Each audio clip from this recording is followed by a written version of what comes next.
Welcome to all. നമ്മളിന്നിവിടെ discuss ചെയ്യുന്നത് revaluation of fixed asset വരുന്ന പ്രോബ്ലം ആണ്. ഇവിടെ ഇതിന്റെ ഇന്നത്തെ നമ്മുടെ പ്രധാന ഒരു ടോപ്പിക് എന്ന് പറയുന്നതാണ് ഈ പ്രോബ്ലത്തിനകത്ത് ഫിക്സഡ് അസറ്റിന്റെ റീവാലുവേഷൻ ഉണ്ട്. അതിനകത്ത് റീവാലുവേഷൻ പ്രോഫിറ്റ്, അതായത് വാല്യൂ കൂടുന്നുണ്ട് ഫിക്സഡ് അസറ്റിന്. അപ്പോൾ ആ ഫിക്സഡ് അസറ്റിന് റീവാലുവേഷൻ വന്നാലുള്ള അഡ്ജസ്റ്റ്മെന്റിന്റെ കാര്യമാണ്.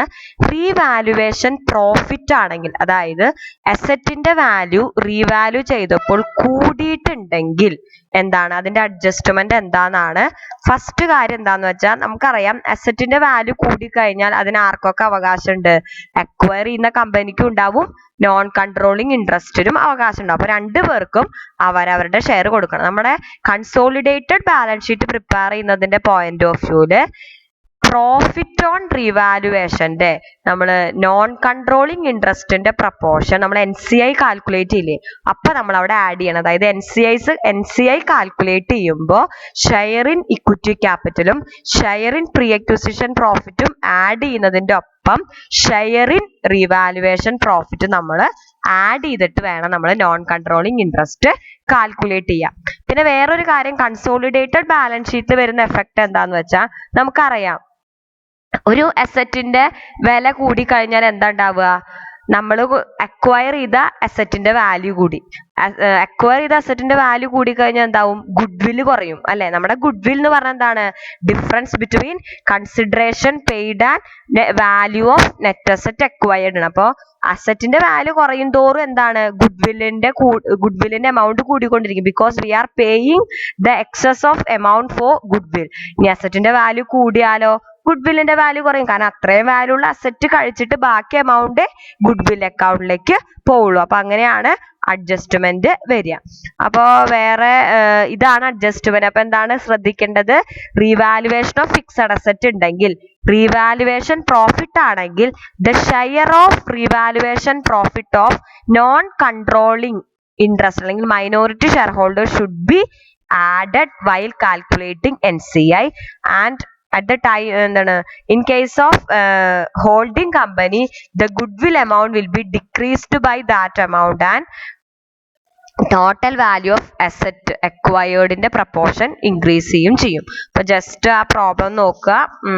the balance sheet of P Limited and its subsidiary S Limited as on 31st March 2020 are as follows.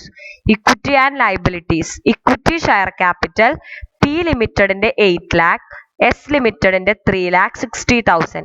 Retained earning P Limited ന്റെ 1,25,000, S Limited ന്റെ 40,000.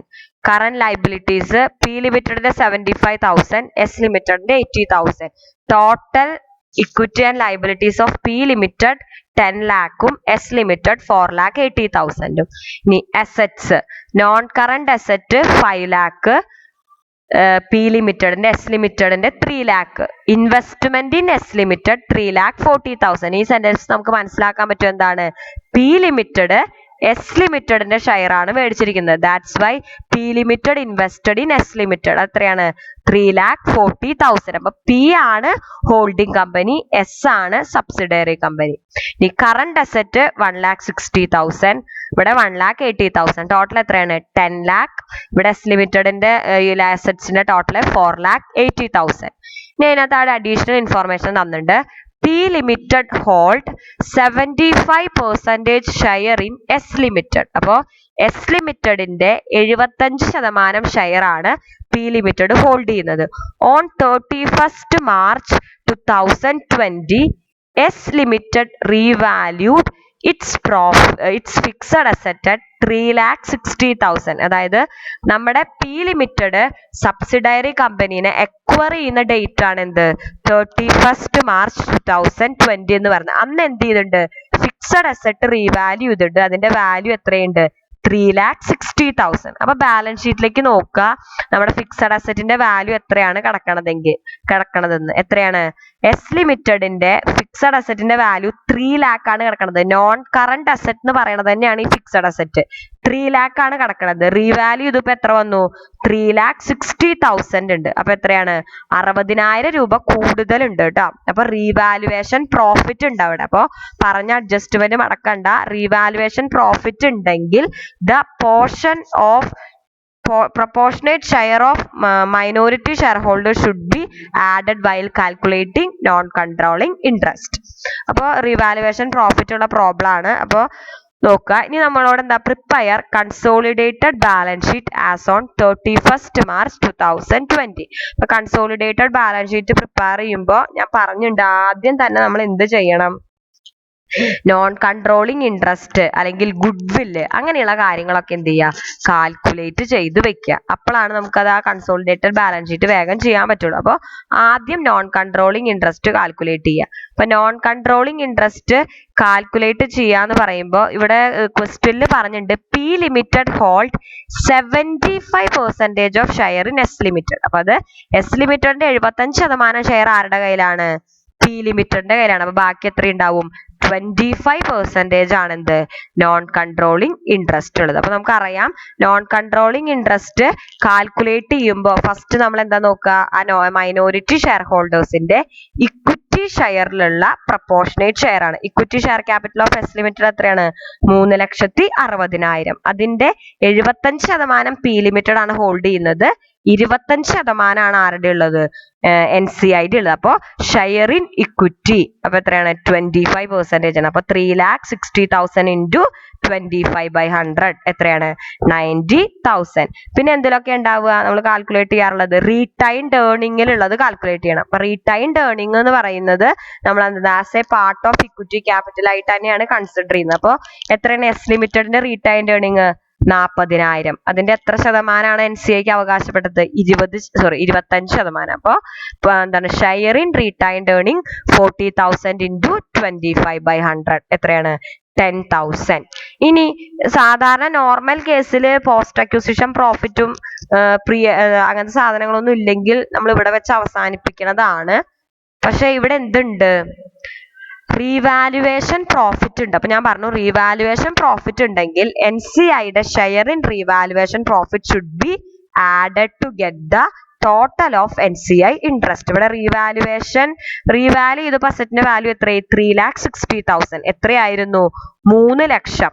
അപ്പൊ 3 ലക്ഷം അപ്പൊ എത്രയാണ് റീവാലുവേഷൻ പ്രോഫിറ്റ്? 3,60,000 മൈനസ് 3 lakh എത്രയാണ്? 60,000 ആണ് റീവാലുവേഷൻ പ്രോഫിറ്റ്. ആ 60,000-ല് 25% ആർക്ക് അവകാശപ്പെട്ടതാണ്? NCIക്ക് അവകാശപ്പെട്ടത്. അപ്പൊ 60,000 ഇൻറ്റു 25/100 15,000. അപ്പൊ NCIയുടെ ടോട്ടൽ ഇൻട്രസ്റ്റ് എത്രയാണ്?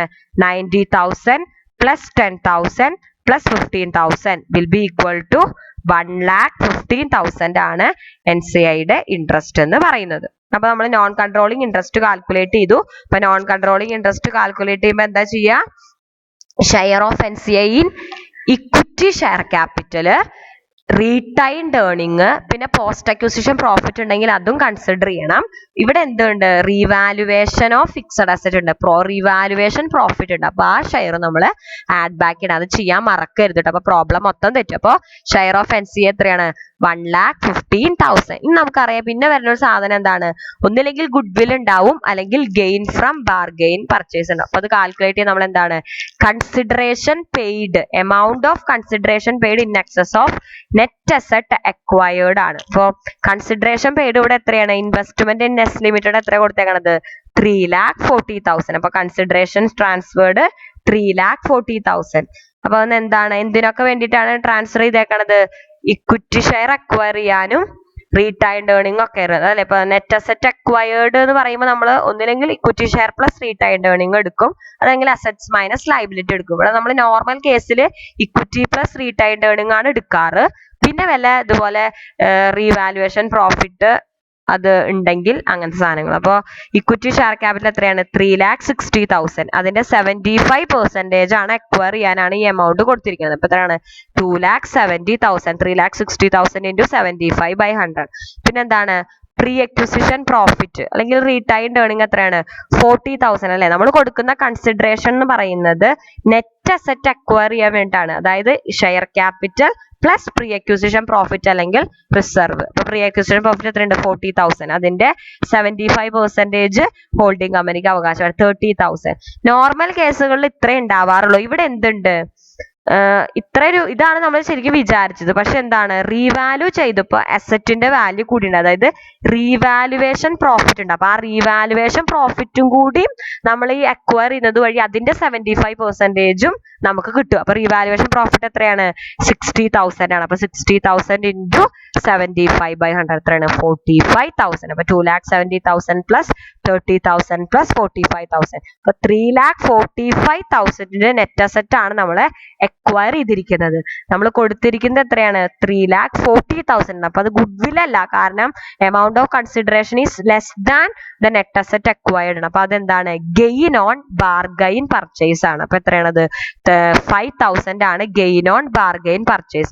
ഗുഡ്വില് നമ്മൾ അസറ്റ് സൈഡിൽ കാണിക്കുന്നത് പോലെ ഗെയിൻ ഓൺ ബാർഗെയിൻ പർച്ചേസ് നമ്മൾ എവിടെയാണ് കാണിക്കുക, ലൈബിലിറ്റി സൈഡിലാണ് കാണിക്കുക. അപ്പൊ ഇനി കൺസോളിഡേറ്റഡ് ബാലൻസ് ഷീറ്റ് പ്രിപ്പയർ ചെയ്യുക. Equity share capital P limit ഉണ്ട് 8 lakh, എസ് ലിമിറ്റ് ഉണ്ട് 3,60,000. As per rule the equity share of parent company in subsidiary company should be eliminated. അപ്പൊ നമ്മൾ ഇത് മാത്രമേ ചെയ്തുള്ളൂ 8 lakh. retained earning for 1,25,000 as per IFRS rule. The share of pre-acquisition profit also eliminated while we are preparing consolidated balance sheet. എത്രയാണ് 1,25,000. പിന്നെ current liabilities എത്രയാണ് നമ്മൾ പറയാം, line by line ആയിട്ട് we will combine the assets and liability of parent company and subsidiary company. Current liability 75,000 plus 80,000 എത്രയാണ്. Current ലൈബിലിറ്റിക്ക് മുമ്പ് ഒരു സാധനം ഉണ്ട്, sorry, gain on bargain purchase ഉണ്ട് നമ്മുടെ നോൺ കറന്റ് ലൈബിലിറ്റി. അത് എത്രയാണ്, gain on bargain purchase non current liability ആണ്. എത്രയാണ് 5,000. അപ്പൊ അത് നമ്മൾ ബാലൻസ് ഷീറ്റിൽ കാണിക്കണം 5,000. Next current liability. കറന്റ് ലൈബിലിറ്റിക്ക് മുമ്പ് വേറൊരു സാധനം കൂടി നമുക്കുണ്ട്, എന്താണ് നോൺ കൺട്രോളിങ് ഇൻട്രസ്റ്റ്. നമ്മൾ നോൺ കറന്റ് ലൈബിലിറ്റിയുടെ അടിയിലാണ് കാണിക്കാറ്. നോൺ കൺട്രോളിങ് ഇൻട്രസ്റ്റ് നമ്മൾ കാൽക്കുലേറ്റ് ചെയ്ത് വെച്ചിട്ടുണ്ട് എത്രയാണ് 1,15,000. നോൺ കറന്റ് ലൈബിലിറ്റി എത്രയാണ്, നോൺ കൺട്രോളിങ് ഇൻട്രസ്റ്റ് 1,15,000. സോ ആദ്യം ഇക്വിറ്റി പിന്നെ റീറ്റൈൻഡ് ഏർണിംഗ്. ഇവിടെ ഗെയിൻ ഓൺ പർച്ചേസ് ആയ കാരണം അത് നമ്മൾ എഴുതണം. ദെൻ NCI നമ്മൾ നോൺ കറന്റ് ലൈബിലിറ്റിയുടെ കീഴിൽ ഇതൊക്കെ കാൽക്കുലേറ്റ് ചെയ്ത് വെച്ചിട്ടുണ്ട്. പിന്നെ കറന്റ് ലൈബിലിറ്റി 75,000 പ്ലസ് 80,000 എത്രയാണ് 1,55,000. അപ്പൊ ഇക്വിറ്റി ആൻഡ് ലൈബിലിറ്റിയുടെ പോർഷൻ കഴിഞ്ഞ് ടോട്ടൽ ചെയ്തപ്പോൾ 8 lakh plus 1,25,000 plus 5,000 plus 1,15,000 plus 1,55,000 എത്രയാണ് 12 lakh ആണ്. പിന്നെ ദെൻ നമുക്ക് അടുത്തത് എന്ന് പറയുന്നത് അസറ്റ്സ് ആണ്. സാധാരണ നമ്മൾ ഇതുവരെ ചെയ്ത പ്രോബ്ലത്തിലൊക്കെ നോൺ കറന്റ് അസറ്റ് ഗുഡ്വിൽ ഉണ്ടാവാറുണ്ട്. ഇവിടെ ഗുഡ്വിൽ അല്ല, because consideration paid is less than the net asset acquired ആണ്. സോ നമുക്ക് എന്തില്ല, ഗുഡ്വിൽ ഇല്ല. പിന്നെ നമുക്കുള്ളത് എന്താണ്, നോൺ കറന്റ് അസറ്റ് ആണ്. നോൺ കറന്റ് അസറ്റ് പി ലിമിറ്റഡിന്റെ 5 lakh ആണ്. എസ് ലിമിറ്റഡിന്റെ എത്രയാണ് 3 lakh ആയിരുന്നു. പക്ഷെ നമ്മൾ പറഞ്ഞു ഇവിടെ റീവാലുവേഷൻ നടന്നുണ്ട്. എത്ര 3,60,000 ആയിട്ടുണ്ട് വാല്യൂ. അപ്പോ 5 lakh പ്ലസ് 3,60,000 എത്രയാണ് 8,60,000. ഇനി കറന്റ് അസറ്റ് വല്ലതും ഉണ്ടെങ്കിൽ നോക്കുക.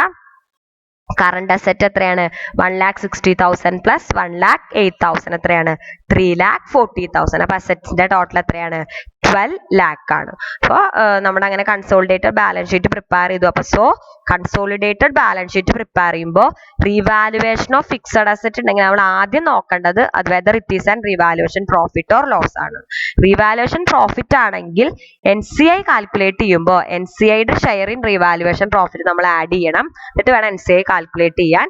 അതുപോലെ ഗുഡ്വിൽ അല്ലെങ്കിൽ gain from bargain purchase calculate ചെയ്യുമ്പോൾ share of parent company in revaluation profit നമ്മൾ കൺസിഡറേഷൻ പെയ്ഡിൽ നിന്ന് കുറയ്ക്കണം.